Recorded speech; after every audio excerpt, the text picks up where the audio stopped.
يا أيها الناس إنا خلقناكم من ذكر وأنثى وجعلناكم شعوبا وقبائل لتعارفوا. O mankind, we have created you from a male and a female, and we made you into nations and tribes so that you may get to know one another. Chapter 49, verse 13, the Quran. This verse is over 1,400 years old. It happens to be one of my favorites. And it's as meaningful as can be during the times that we're living right now. We're currently living in a time where anti-Muslim sentiment is at an all-time high.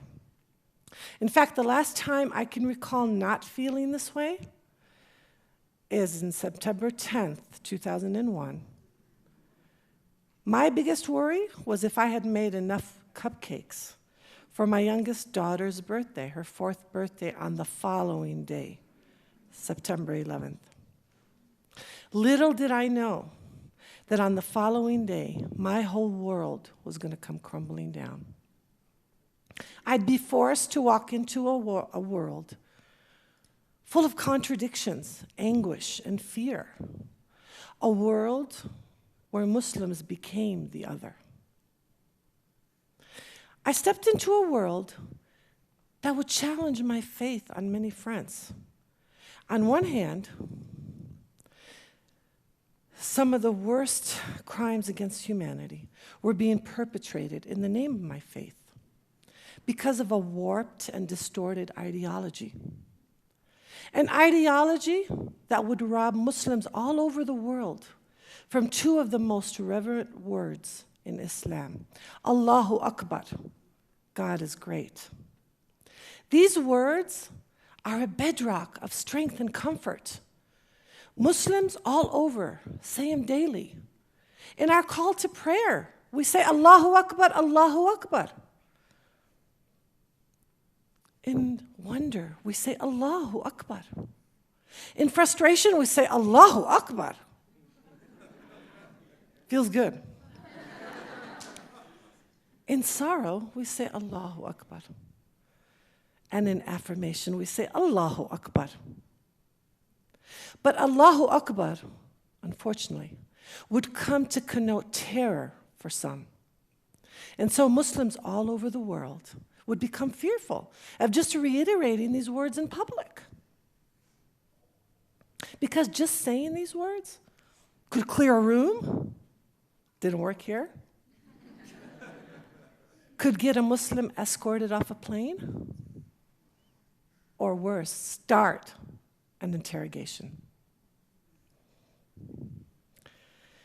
On the other hand, I was being held accountable for the heinous acts, heinous crimes of an extremist element that was as foreign to me as the next American.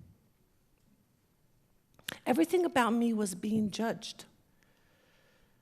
My faith, my choice to wear hijab, even my existence in America was questioned. Now, mind you, my grandfather immigrated here over 100 years ago. June 23rd, 1914. His route was Palestine, Liverpool, England, came on a ship called the Dominion, and docked into Philadelphia. We are part of the American fabric.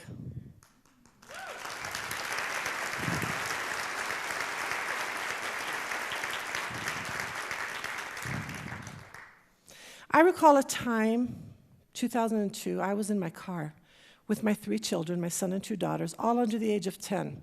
And I was driving, and I stopped at an intersection at a light. And this man comes and stops right next to us, and he spats out, "Go home, go to your country, get out of here." Now this man made a decision that we did not belong here because of my hijab. As distressful, as disturbing as his ignorant words were, what shook me is when I turned around to check on my children, and I saw something I had never seen before. My children were stricken with fear. That was a defining moment. You can only imagine how I felt. Muslims all over had been feeling that way, and some still are. But instinctively, we wanted to remedy the situation. We wanted to make it all better because we don't like problems. Naively, we went and we took out our American flags and we hung them all over, as though to validate our patriotism. Didn't work. Because the problem had much deeper roots. And even though the Muslim American community is one of the most law-abiding communities, one of the most educated communities in America, I mean, we produce multitudes of doctors, lawyers, engineers, educators. We're part of the defense forces. Some have given the ultimate sacrifice, their life, as in the story of Captain Himeroon Khan. 27 was killed in Iraq trying to protect his troops in 2004. Allahu Akbar. Leaving behind him a Gold Star mother and father and family and friends. But that still wasn't enough, because some of us would choose to dehumanize, to marginalize, rather than to empathize. And even when young Muslim Americans did everything right, as in the case of Dia Barakat, 23, second-year dental student, his bride of 6 weeks, Yusur, just got into dental school. Her sister, Razan, 19, first-year aspiring architect major, all lived in Chapel Hill, North Carolina. They did everything right, Allahu Akbar. They volunteered. They fed the homeless. They provided dental care to refugees abroad. They cooked out of their own kitchens to feed the homeless. But it wasn't enough. Because on an ill-fated day, Tuesday, February 10th, 2015, their neighbor would choose to barge into their condominium, their safe haven, and shoot each and every one of them, execution style. Allahu Akbar. Their perpetrators' social media spewed with vitriolic, Islamophobic, racist hate. Allahu Akbar. Dehumanizing the other is an insidious culprit. You know, and on some level, I honestly think we've become desensitized to it. The more we condone the dehumanization of the Muslim, the more we tolerate the violence, the military invasions that are occurring and have occurred in Muslim and Arab countries. And so the hundreds of thousands of innocent children, women, and men are all justified under the pretext of collateral damage. Allahu Akbar. This is wrong. This isn't the kind of tolerance that we should be striving for. Every one of those children, women, and men had a name, had a face, had a story, had a purpose. What was our purpose? Muslim Americans are just the latest knot on a long rope of injustices. And now we're hearing rampant demagoguery that's just going to add more knots and more injustices. We hear talk about building more walls, apartheid rhetoric, surveillance, enforced IDs, mass deportations, closing borders, prohibition of religious expression,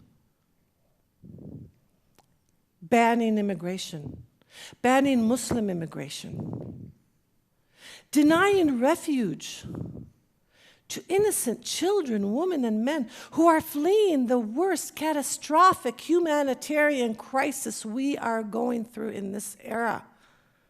Allahu Akbar. So what can we do about this? How do we unravel the knots? It starts with that we stop humanizing ourselves at the expense of dehumanizing any other.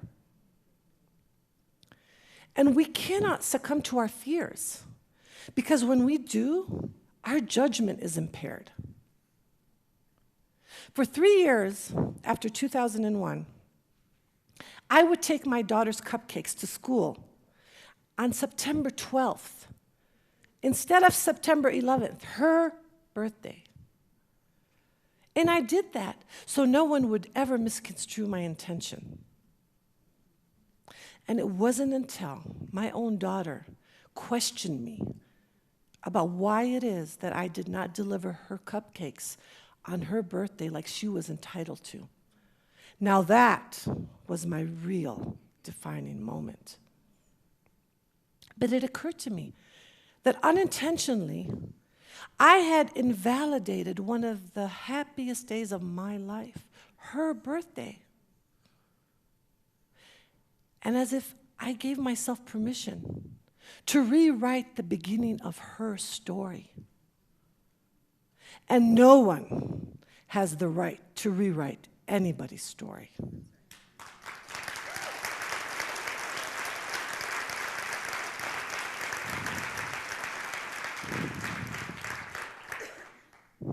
How are we going to unravel these knots? We go back to proactively getting to know one another. We need to start listening to each other's stories. We need to allow other voices to permeate through our walls.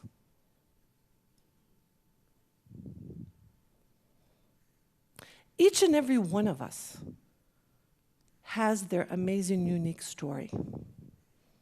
Individually, we are unique. Collectively, we share the common story. We share an American story. We make America great with our stories. We share Yusur, Dia, and Razan's story. It is a story of immigrants, of compassion, of giving, of loving, of caring. We need to go back and find the value in each other's stories. But just as important, we need to create value in our individual stories. What is your story?